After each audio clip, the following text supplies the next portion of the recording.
Good morning, Commissioners. My name is David Burnett. I live in Marina, California. CalAm has publicly stated that their slant well project is designed to take supply water from the ocean via underground slant wells that draw water from the earth underneath the ocean. The CalAm slant well project is not a subsurface ocean intake project as they have promoted to the Coastal Commission, environmental groups, and the public. The slant wells will absolutely be in the 180-foot groundwater aquifer, the sole source of water for Marina, the Ord communities, and much of the Salinas groundwater basin. CalAm has, through misinformation and distortion of data, clouded this critical fact. Further, CalAm's assertion that this area of critical 180-foot aquifer contains mostly unusable brackish water is not true. Brackish water is usable and valuable in a desalination process because, by definition, it contains a portion of fresh water. It is much cheaper to do desalination from brackish water rather than from 100% salt water. The real reason the MPWSP, Monterey Peninsula Water Supply Project, was sited in Marina and not closer to CalAm's service area. Additionally, CalAm does not have an accurate baseline for the Salinas Valley groundwater basin, as they have omitted a vital, perched, fresh layer of water in their modeling due to significant limitations on how they gather their baseline data. Please, do not be swayed by the deceptive language, flawed analysis, and misinformation put forth in the CalAm slant well project. Please challenge the most fundamental flaw of the MPWSP as not being a subsurface ocean intake project. Thank you. My name is Kathy Biala, and I'm a resident of Marina. Although the Coastal Commission approved the CalAm test slant well for the Monterey Peninsula Water Supply Project over the vote against it by the Marina City Council, there are now serious and numerous questions regarding the adequacy of the scientific methodology applied and the validity of test results. There is a much more accurate method of mapping the subsurface features of saltwater intrusion and the aquifer systems. One method is called electrical resistivity tomography, or ERT, and now has advanced to a second generation technique called AEM, airborne electromagnetic imaging. But neither of these methods were used by CalAm in obtaining a baseline for groundwater modeling. Instead, they have used sample testing from random wells in a limited area, whereas AEM can produce 3D images over large expanses of land and to much greater depths. It is inexcusable that CalAm failed to take advantage of these available and affordable scientific methodologies that would likely have produced game-changing data for the draft EIR. In 2015, an ERT study by Stanford professor Dr. Rosemary Knight was made along the vast majority of the Monterey Bay shoreline, but the very proposed site for CalAm's slant well was notably absent. 2 months ago, the Marina Coast Water District completed an AEM study of large areas of the Salinas Valley groundwater basin. This data is already being analyzed as we speak. Preliminary data confirms the existence of a perched freshwater aquifer. This means that the MPWSP modeling did not include this vital information, and that CalAm's desalination slant wells are not only not a subsurface ocean intake, and it is drawing from our 180-foot aquifer, but it will also be drawing from a freshwater aquifer. In the DEIR, CalAm claims no harm to our groundwater basin. In order to determine the feasibility of the CalAm project, the Coastal Commission must receive this new AEM data. My question to you is, how will you receive and process such new and critical information? Thank you for your kind attention. Good morning. Thank you for your time. I'm here with Mike Nickel, and we are for Citizens for Just Water. I'd like to speak about the critically overdrafted aquifers. CalAm has no water rights in the Salinas Valley groundwater basin, but they intend to pump water to the tune of 24.1 million gallons a day from our basin to provide water to their peninsula customers. Our water district already has serious concerns of the adequacy of its aquifers to meet our own current and future water needs. Our basin has already been identified by the Department of Water Resources as one of the 21 critically overdrafted basins in California. There is no surplus of water. The Sustainable Groundwater Management Act of 2014 mandates that there be a restoration to previous conditions of groundwater basins as was present in 2014. The CalAm Slant Well project essentially poses an impossibility to comply with the SGMA by irresponsible overdrafting. CalAm's history of overdrafting and draining water resources in its own water rights jurisdiction, for example, Carmel River and the Seaside Basin, demonstrates a complete lack of sustainable water planning on the part of CalAm. Do not allow CalAm to seek appeals or support from the California Coastal Commission for this enormously flawed project. CalAm must find or develop solutions that will not endanger others' water resources. Thank you. My name is Audra Walton. I'm a citizen of Marina, and with Citizens for Just Water. You'll read this pretty little statement, and ooh, I even got louder. Is this even better? We're over past it. The originally promoted slant well project was touted to be environmentally preferable to any direct action intake desalination project because it would be pumping water from the filtered ocean subsurface. A great idea, conceptually. The California Coastal Commission and the public were sold this idea. So how is it that an EIR is completed for a current project that is not a subsurface ocean intake at all? The impact upon our precious The impact upon our precious Monterey Bay National Marine Sanctuary is now more susceptible to negative impacts than it might have been had it been truly an intake from under the seabed. The Coastal Commission has the responsibility to monitor the environmental impacts of this project, and this has been a critical deception. Under such conditions of the CalAm Slant Well project now directly flowing both aquifer water and unfiltered ocean water, serious scrutiny must be applied with recirculation of the DEIR. The DEIR must be recirculated to now focus upon what a project that is not under the ocean bed will do to the marine wildlife and dune habitats and the ecosystem. Thank you. Carol Roberts, residents of Marina, also Citizens for Just Water. I'm going to discuss the environmental impact of the CalAm project. The whole concept of an ecosystem appears to be lost on CalAm and the Slant Well project's DEIR/EIS review. These are only a few quotes from the City of Marina response to the DEIR, Chapter 4.5, Ecosystem Impacts, that will exemplify the major problem. Quote, given the project's undeniable significant impact on the water quality and marine resources in the area near the discharge, documentation of the environmental baseline in this area is particularly critical. Yet, the draft EIR/EIS merely contains a general, minimal description of the ecosystem in the area.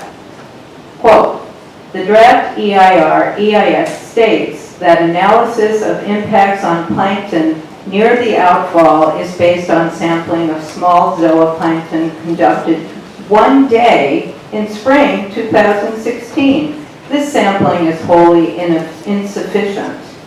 Quote, although the draft EIR/EIS admits the project will have adverse impacts to squid, which the draft EIR/EIS wrongly describes as less than significant, the draft EIR/EIS fails to sufficiently consider and analyze impacts to other species in the same area. As an editorial comment, isn't this the essence of an ecosystem? That is, a matter of a food chain? Last quote.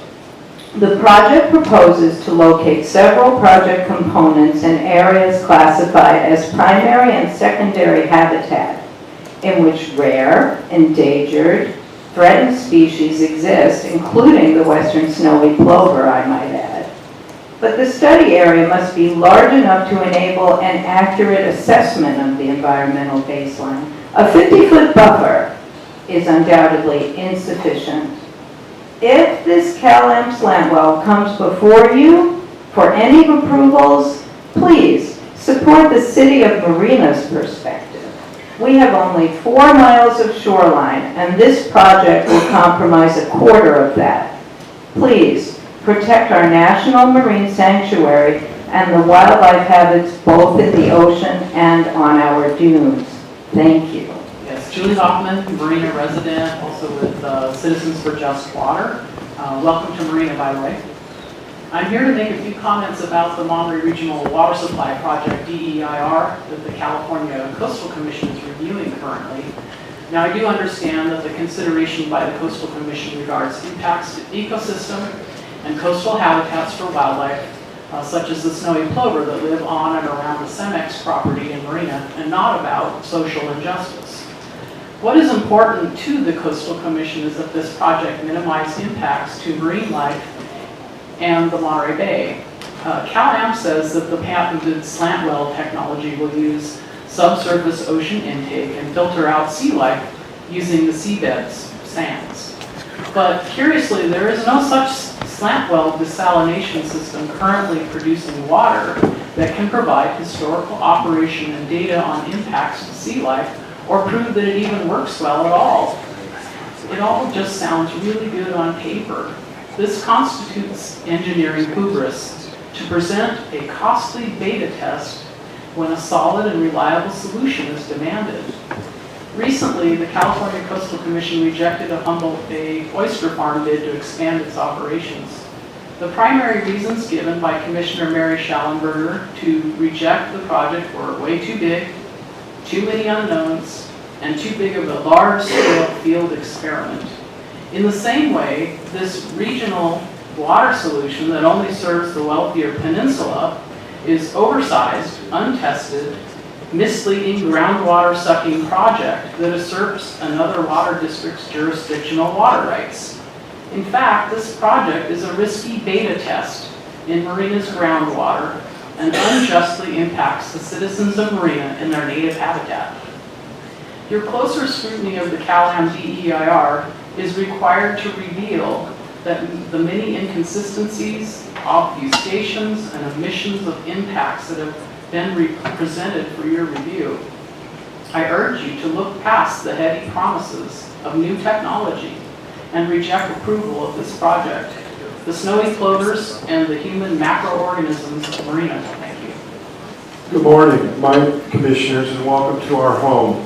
My name is Michael Baer, and I have lived on the Monterey Peninsula for 35 years. I'm here to give comment to the CalAmp Test Slant Well project. I used to say that hydrologists were like lawyers. They would defend a position of whomever was paying their bill. But now I realize there's a critical difference. Lawyers debate over the laws of man.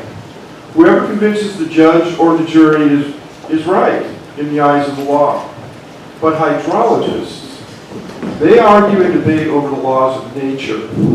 So no matter what a judge or a commission decides, nature remains the final arbiter. Director Ainsworth is right to advocate for strong, solid science as a basis for decision making. Unfortunately, this is not that. By this I mean the test slant well, and by that I mean strong, evidence-based, objective science. The Commission endorses the hypothesis that sub-ocean intake systems for coastal desalination plants are the preferred method of intake.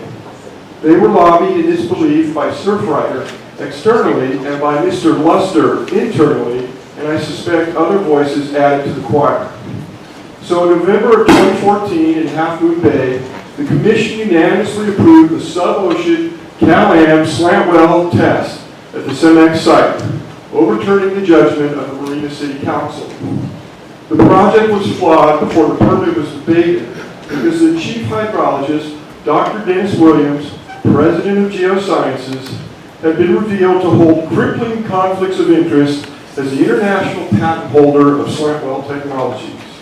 Despite this, he remains on the project, collecting and submitting the monthly hydrology reports to Mr. Ainsworth per the terms of the amended permit. But it gets much worse. I believe it was the intent of the commission that the permit was a test of a sub-sea floor intake system, that the intake screens would be placed beyond knee-high tide line. But you were misled. That did not happen. In the final negotiations, it was decided to move the slant well pump further inland by a couple hundred feet as further protection against sea level rise. The intake screens ended up in the subsurface aquifer, inland of the mean high tide line. So this is not a test of sub-ocean intake system. This is a groundwater intake system. It gets worse. This is a slant well test on a critically overdrafted coastal aquifer, and it has taken over 1 billion gallons of brackish aquifer water that buffers the land from the seawater table. Thank you. That was 3 minutes? Thank you, yes, thank you. Can I just say one thing? Actually, no, sir, we have a lot of speaker cards, we won't be able to get through I them. I'm request sorry, that you thank you. agendize this in the future so we can have more than 3 minutes at a time. to give Thank you. Full information. What we're talking about here is seawater, and this little pie chart shows you what seawater consists of. 96.5% H2O and contaminants. If you go to the next slide, please. The problem with that I see is that it's being analyzed in a laboratory. That is the contaminants in the water. But they ignored the fact that there might be lead there and it's not being tested. There might be mercury there and it's not being tested. It's not being tested for radioactive elements. And there is no check for microscopic sea life in the seawater coming from monitoring wells to determine whether or not sea life has made its way into the aquifer. And I think that this is questionable science. Next slide, please. Seawater consists of approximately 35,000 parts per million. However, CalAm is using the average contamination for the entire central coast, which is 33,694 parts per million. Right now, they're running at about an 88% seawater content in the water that they're drawing with the slant well.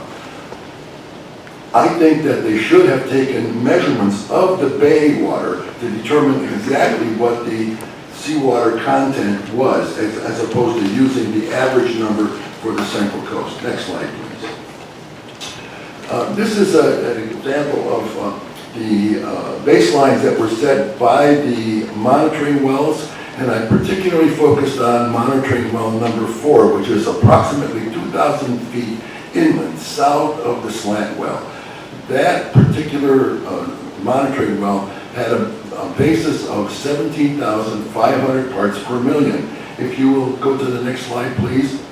However, when doing the same measurement using electrical conductivity water, it did not show that 17,500 parts per million. It was closer to 19,000 parts per million. I think this is bad science. If you can't get an agreement between the laboratory results and the electrical conductivity results, then the measurements should be thrown out. Next slide, please.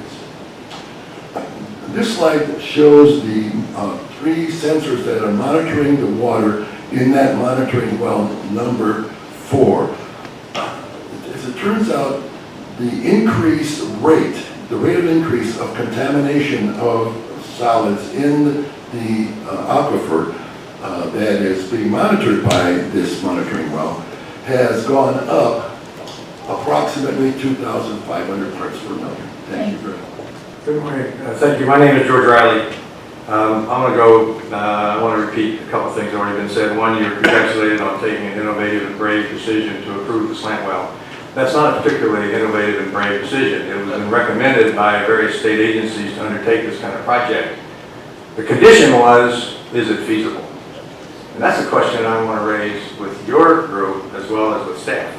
I was impressed last night at the reception when your executive director, Mr. Ainsworth, made quite an eloquent comment about how important science was, and science matters, and what the commission bases its decisions on as much as anything is good, solid science.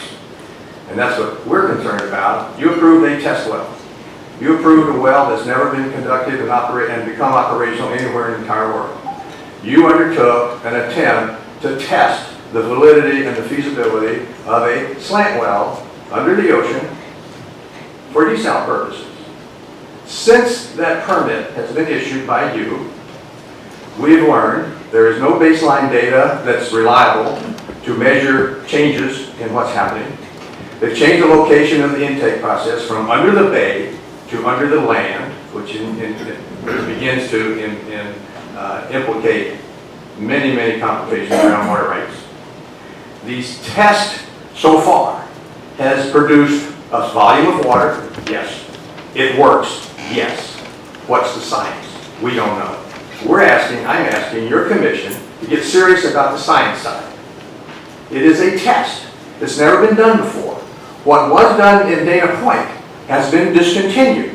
It's been discontinued for a single reason, as I understand it. There are multiple smaller complications around engineering.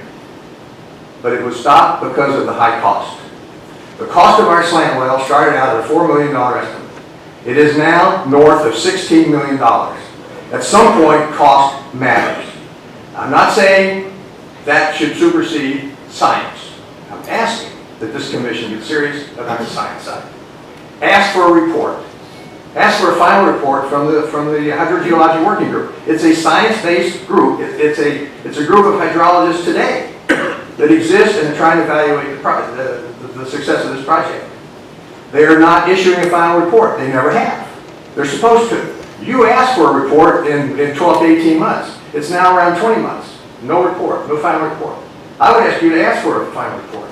I would ask that you consider the baseline data. I would ask that you just follow up and ask the data. There's a whole new data imaging project underway. It's been completed. It's now being analyzed. I would hope that you ask for that report.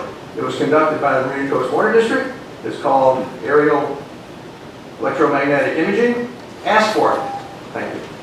I'm Amy Anderson. I'm a 22-year-old, not 22 years old, 22-year resident of Monterey Peninsula.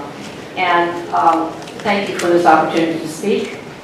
I'd like to reiterate something that George Riley said, and that's to acknowledge the forward thinking of the Commission for considering slant wells, but to also point out, as he did, that this technology is not being used anywhere in the world, and it has not been successful.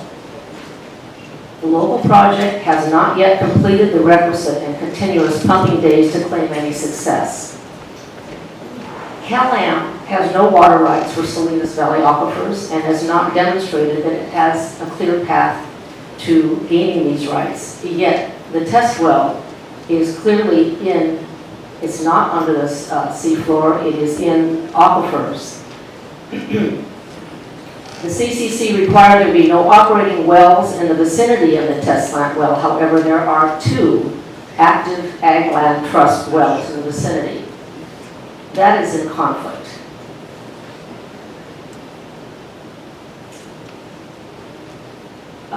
Let's see. As opposed to something a previous speaker said, there have been attractive water supply alternatives that have been delayed and are being ignored while slant wells are being promoted. The state cease and desist order hangs over the peninsula. And as someone else said, we now have the most expensive water in the country. And CalAM has not produced 1 drop of new water. The new water has been produced by the Monterey Peninsula Water Management District, and I believe it's called Pure Water now. So we need other options in this community. We need you to consider to allow us to move ahead with other options that will not have years of litigation following what's likely to happen to the slant wells. So thank you for your consideration, and let's look at the science. Good morning, my name is Kathy Biala and I'm a resident of Marina. Yesterday, Director Ainsworth said something I wanted to respond to. The director suggested that the commission have an updated review of the CalAm slant well project. I applaud this recommendation for all the reasons many people have expressed over the last 2 days of general public comment. I do urge you, however, to not just base your review on information that CalAm provides you, but also include input from the City of Marina and the Marina Coast Water District, in whose jurisdictions the MPWSP presents the most severe impacts.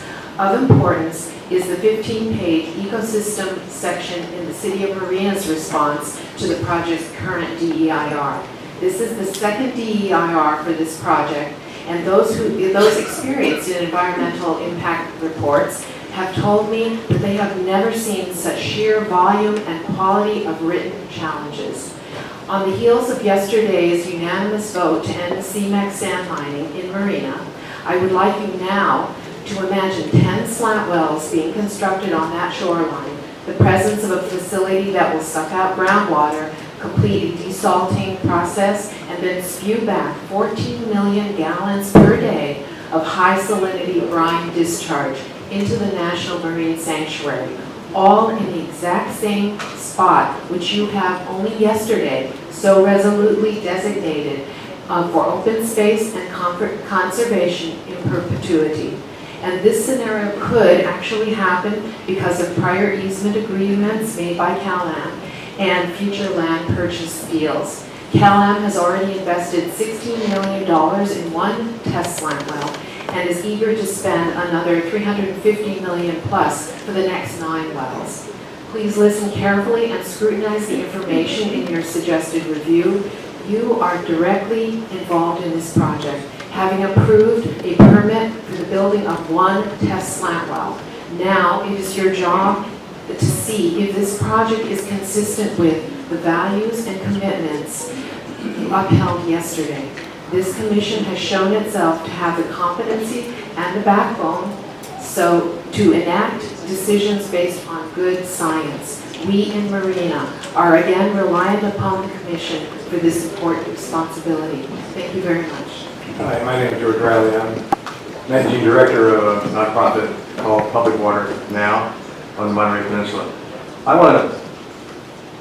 We didn't orchestrate ourselves this morning, but it's an amazing sequence, I think, of comments. But I want to pick up on yesterday's discussion and decision about sand mines and how the lack of data in the early stages of the development of sand mines led to a massive coastal erosion impact because of the lack of data. And I'm nobody's blaming anybody because this happened 100 years ago. But transfer that thinking to today. CalAm is proposing the use of slant wells that's never been done before. It could have been the same situation 100 years ago with sand mines. But today we have options. This is not the only solution to our water supply. But CalAm is going down the road because the state agencies, various state agencies, yours included, has asked for a feasibility analysis of slant wells under the ocean bed. Now, situations have changed, the circumstances have changed since then, because CalAm is no longer taking the water directly under the ocean bed. That's a feasibility question. Whether the feasibility question even applies. What I ask that you consider doing, if the executive director is going to come back with a briefing report, is that you focus on the science of this technology and focus on how it impacts the bay, how it impacts seawater intrusion, and how it impacts, in general, the instructions that have been generated by the State Water Board and you, that there be a feasibility analysis. Feasibility can include any number of things, including engineering, economics, legal issues, and the options going forward. But absolutely it is based on science. And what you showed yesterday is a real heavy reliance on science, and a heavy reliance on that being the determining factor of how you ultimately made your decision around sand mines. I would ask that you elevate the science on slant wells to that same level of analysis. I just ask that you do that. You're in a position to do that. You have the staff to do that. You've done it already regarding sand mine. I just hope you elevate the issue of science in the feasibility questions that relate to slant wells. It is not being done to our satisfaction locally, and I'm only one, but many of us have the same opinion. But until there is a robust look at the science around slant wells, we're going to be going down the same road that sand mines went down before. Lack of information, lack of awareness, lack of attention, lack of curiosity led to a problem. You can avoid that problem with a good look at the science. I hope you can do that.